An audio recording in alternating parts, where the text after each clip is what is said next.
সম্মানিত প্রিয় গাইস, আজকের কন্টেন্টটি তৈরি করছি ভালোবাসার নামে যেভাবে মানুষ ছলনা করতেছে, একজনকে একদম ধোঁকা দিচ্ছে। সেই প্রেম ভালোবাসার অর্থ হচ্ছে যে নির্দিষ্ট একটা সময়ের পরে তার পরিণতি হচ্ছে যে বিবাহ জীবনে আবদ্ধ হওয়া। কিন্তু দেখে কয়টা প্রেম ভালোবাসার জুটি আজকে বিবাহ জীবনে আবদ্ধ হচ্ছে? কেন হচ্ছে না? একমাত্র কারণ হলো যে আমরা প্রেম ভালোবাসার যে সাইকোলজি সেটি আমরা জানি না।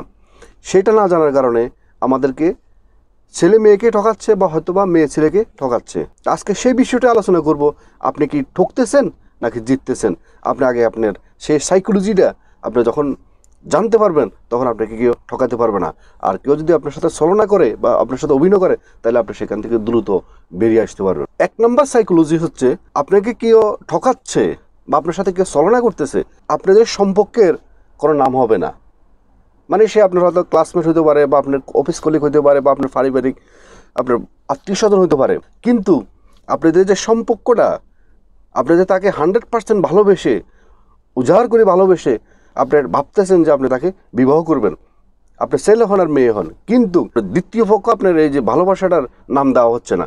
আপনি কি তাকে প্রেম ভালোবাসা করতেছেন তার সাথে বিবাহ করার জন্য, নাকি সে আপনার ক্লাসমেটে থাকবে আজীবন, নাকি আপনার বেস্ট ফ্রেন্ডে থাকবে আজীবন, নাকি আপনি একজন আত্মীয় স্বজনে থেকে যাবে?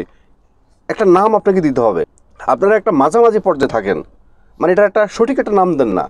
যদি আপনি না ঠকতে চান তাহলে আপনার যে ভালোবাসাটা, সেই ভালোবাসার একটা নাম তৈরি করেন আগে। সেই নাম অনুযায়ী যখন আপনি ফোকাস করবেন তাহলে আপনি আপনার ভালোবাসার জীবন আপনি সফল হতে পারবেন। 2 নম্বর সাইকোলজি হলো তার সাথে আপনি চলতেছেন, ফিরতেছেন, খেতেছেন, সব কিছু ঠিক আছে, কিন্তু যখন আপনি তার সাথে কোনো সিরিয়াস বিষয়ে কোনো কথা বলেন বা ওই যে আপনি তার থেকে জানতে চাচ্ছেন যে আপনাদের ভালোবাসার যেটা নাম দেওয়ার জন্য যে অ্যাকচুয়াল আপনি তাকে বিয়ে করবেন ভবিষ্যতে, তাকে আপনি অনেক বেশি ভালোবাসেন, তার থেকে আপনি সময় চাচ্ছেন বা তার থেকে একটু ঘুরতে যাবেন তার সাথে বা কোনো বিষয়ে সিরিয়াস কথা বলবেন, সে আপনার ওই সিরিয়াস কথার মধ্যে সে নাই, তখন ওই সিরিয়াস কথার সময় সে এড়িয়ে যায়।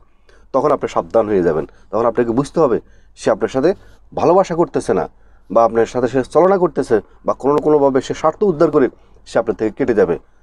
হয়তো বা দেখা যাচ্ছে সে তার সঠিক ভালোবাসা সে অন্য কোথাও অন্য কারোর মাধ্যমে সে খুঁজে পাইছে, কিন্তু আপনার সাথে সে টাইম পাস করতেছে।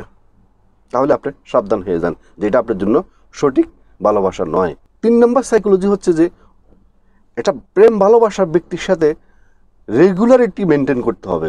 মানে আপনি তার সাথে হয়তো দেখা করলেন বা হয়তো তার সাথে ফোনে কথা বললেন, কিন্তু আপনার সাথে সে রেগুলারিটি মেনটেন করতেছে না, ইরেগুলার সে আপনার সাথে মেনটেন করতেছে। কীরকম? যে আপনি তাকে, আপনার কাছে এখন মানে ভালো লাগলো না, তাকে আপনি ফোন করলেন কিন্তু সে ফোন রিসিভ করতেছে না, আপনি তাকে একটা মেসেজ দিলেন, সে মেসেজে রিপ্লাই করতেছে না।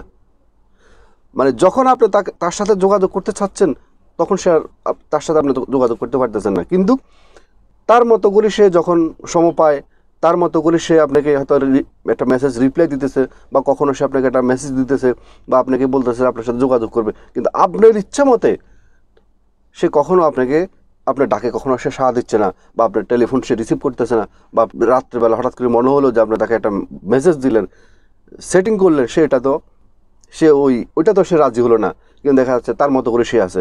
তখন আপনি সাবধান হয়ে যান। আপনাকে বুঝতে হবে তার অন্য কেউ আছে, সে অন্য কেউ নিয়ে ব্যস্ত, অন্য কাউকে নিয়ে সে ব্যস্ত আছে, কিন্তু আপনার সাথে যেটুকু হচ্ছে, কিন্তু আপনি তো তাকে 100% ভালোবেসে ফেলতেছেন, কিন্তু তার অন্য কেউ আছে, তার ইন্টেনশন ভালো না, সে হয়তো বা স্বার্থের কারণে বা সময় পাস করার জন্য সে আপনার সাথে প্রেমের অভিনয় করতেছে। সুতরাং সাবধান এই সমস্ত মানুষ থেকে। 4 নম্বর সাইকোলজি হচ্ছে যে তার সাথে আপনার কথা হচ্ছে, দেখা হচ্ছে, খাচ্ছেন, ডেটিং করতেছেন, সব ঠিক আছে, কিন্তু তার সাথে যখন আপনি ভবিষ্যৎ পরিকল্পনা নিয়ে যখন কোনো কথা বলবেন যে ভবিষ্যতে যেরকম কখন আপনারা বিয়ে করবেন বা বিয়ে করলে কোথায় থাকবেন, একটা বিষয়, নানান বিষয় একটা পরামর্শ থাকে না, সেই পরিকল্পনার বিষয় যখন আপনি তার সাথে কথা বলতে যাবেন তখন দেখা যাচ্ছে সে এই কথাগুলোকে এড়ে যায়, সে আপনার সাথে অন্য কথা বলবে বা সে শুনতে রাজি নয়। তখন আপনি সাবধান হয়ে যাবেন। তখন আপনাকে বুঝতে হবে সে তার অন্য কেউ আছে, মানে আপনার সাথে শুধু সাময়িকভাবে সে অভিনয় করতেছে। 5 নম্বর সাইকোলজি হচ্ছে যে সে আপনার সাথে দেখা হচ্ছে বা সে আপনার সাথে একের সাথে ক্লাস করতেছে, দেখা যাচ্ছে আপনার সাথে সে অফিস করতেছে, কিন্তু আপনার সাথে সে সিরিয়াস কোনো কথা বলবে না, আপনার সাথে সে ক্যাজুয়াল কথাবার্তা বলবে। মানে আপনার অফিস হলে অফিস সংক্রান্ত বিষয়ে কথা বলবে, বা স্কুল কলেজ হলে সেখানে আপনার কলেজ সংক্রান্ত বিষয় বা কোনো গাইড সংক্রান্ত বিষয় বা পরীক্ষা সংক্রান্ত বিষয়ে কথা বলবে, ক্যাজুয়াল কথাবার্তা বলবে।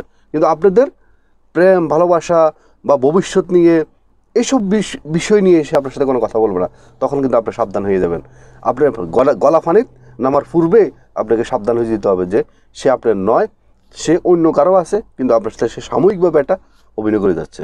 6 নম্বর সাইকোলজি বা লক্ষণ, যখন তার সাথে আপনার প্রেম ভালোবাসা চলতেছে, একসাথে ডেটিং করতেছেন, একসাথে ঘুরতে যাচ্ছেন, একসাথে হোটেলে খাচ্ছেন, কিন্তু এরই মাঝে প্রকৃত যারা প্রেমিক প্রেমিকা তারা তাদের ফ্যামিলির সাথে বা তাদের বন্ধুবান্ধবের সাথে তাদেরকে মিট করানো হয় বা একসাথে পরিচয় করায় দেয় যে সে আমার বয়ফ্রেন্ড বা সে আমার গার্লফ্রেন্ড বা ভবিষ্যতে সে আমার স্ত্রী হবে বা ভবিষ্যতে সে আমার হাজব্যান্ড হবে। কিন্তু যখন এইভাবে আপনাকে পরিচয় করাবে না বা আপনার তার ফ্যামিলির সাথে তখন আপনাকে পরিচয় করাবে না, তখন আপনাকে বুঝে নিতে হবে যে সে চাচ্ছে না যে আপনাকে তার পরিবারের সাথে পরিচয় করানোর জন্য, তার বন্ধুবান্ধবের সাথে পরিচয় করানোর জন্য। কারণ যদি আপনাকে পরিচয় করাই দিই তখন কী সমস্যাটা হবে, সে যে অন্য কারোর হয়ে গেছে বা অন্য কাউকে সে বিয়ে করবে বা অন্য কারোর কাছে বিয়ে বসবে, সেটা যদি আপনি জেনে যান বা তার সাথে সে যে অন্যর সাথে যখন ডেটিং করতে যায় বা এই যে একটা পরিকল্পনা, যখন আপনি তাকে আপনি কখনো ফোন করে পেলেন না বা তখন আপনি কী করলেন, তখন আপনি তার বন্ধুবান্ধবের সাথে যোগাযোগ করার চেষ্টা করলেন বা তার ফ্যামিলিকে লক করার চেষ্টা করলেন।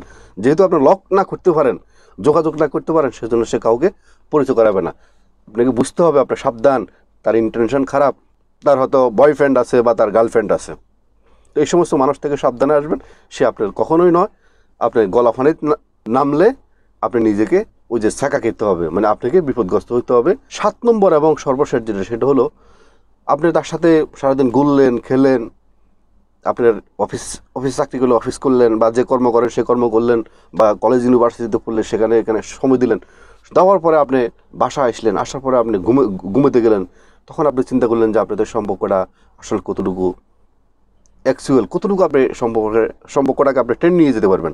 আসলে কি আপনাদের সম্পর্কর শেষ পরিণতি কি বিয়ে হবে না হবে না, এই যে আপনার ভিতরে একটা কনফিউজ বা আপনি একটা দ্বিধাদ্বন্দ্বে থাকেন সবসময়, মানে অনিশ্চয়তা আপনার ভিতরে একটা কাজ করে। যখন আপনার ভিতরে এরকম একটা অনিশ্চয়তা কাজ করবে, দ্বিধাদ্বন্দ্ব কাজ করবে, তখন আপনার সেকেন্ড টাইম তার সাথে আপনি ফেস করতে আপনার ভালো লাগবে না। আপনি একসময় আপনার মেন্টালিটি খারাপ হয়ে যাবে, তখন আপনার কখনো কাজের মধ্যে আপনি মনোনিবেশ করতে পারবেন না, আপনার কাজের মধ্যে তখন ফোকাস করতে পারবেন না, তখন আপনার বাস্তব জীবনে আপনার অনেক অসুবিধা হয়ে যাবে। তো সেই জন্য প্রকৃত ভালোবাসার একটা নাম দিবেন।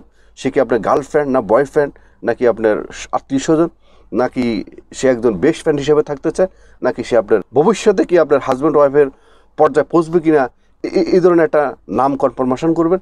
এবং আমি যে সমস্ত বিষয়গুলো বলছি, সে আপনার যে কোনো সিরিয়াস বিষয় সে আপনার সাথে ক্যাজুয়াল কথাবার্তা বলে এবং আপনার আত্মীয় স্বজনের সাথে, তার আত্মীয় স্বজনের সাথে, তার ফ্যামিলির সাথে আপনাকে দেখা সাক্ষাৎ করে না, এই বিষয়গুলা, সমস্ত বিষয়গুলা যদি আপনি ফুল অ্যান্ড ফাইনাল মনে করেন যে না সব কিছু ওকে, তাহলে আপনি গলা ফানি পর্যন্ত নামেন, তাহলে আপনার পবিত্র ভালোবাসাটা পবিত্র থাকবে। আর অন্যথায় যখন দেখবেন যে না আমি যে সমস্ত সাইকোলজিগুলো বলছি, সে সমস্ত সাইকোলজিগুলোর মধ্যে, লক্ষণগুলোর মধ্যে একটা লক্ষণও আপনি দেখতেছেন না, কিন্তু উপরে আপনি দেখতেছেন, সে আপনাকে বোঝাচ্ছে যে আমি তো তোমার সাথে আসি, আমি তো সব কিছু আছি, আমার আত্মীয় স্বজনের সাথে তোমাকে পরিচয় করার কী প্রয়োজন, বাবা মার সাথে এখন এই মুহূর্তে দেখা করলে সমস্যা আছে না, যখন এই সমস্ত বায়না করবে আপনার সাথে, হ্যাঁ সেটা ছেলে হোক বা মেয়ে হোক, তখন আপনাকে সাবধান হয়ে যেতে হবে।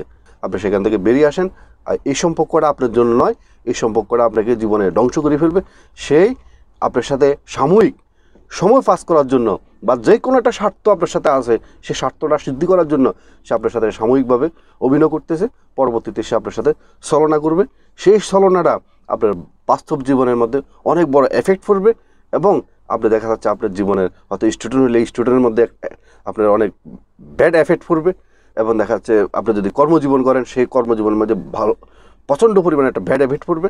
শেষ পর্যন্ত আপনার বাস্তব জীবনটাকে আপনি সুন্দর করতে পারবেন না, আপনি একটা অন্ধকার জগতে হারিয়ে যাবেন। তো সেজন্য এই সমস্ত মানুষ থেকে সাবধানে থাকবেন। এটা আপনার নয়, এটা অন্য কারো করবেন। তো আজকের মতো ভিডিওটি এখানেই শেষ করলাম।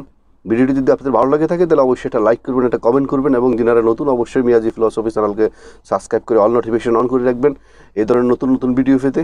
এবং যারা আগে সাবস্ক্রাইব করছেন আপনাদেরকে অসংখ্য ধন্যবাদ।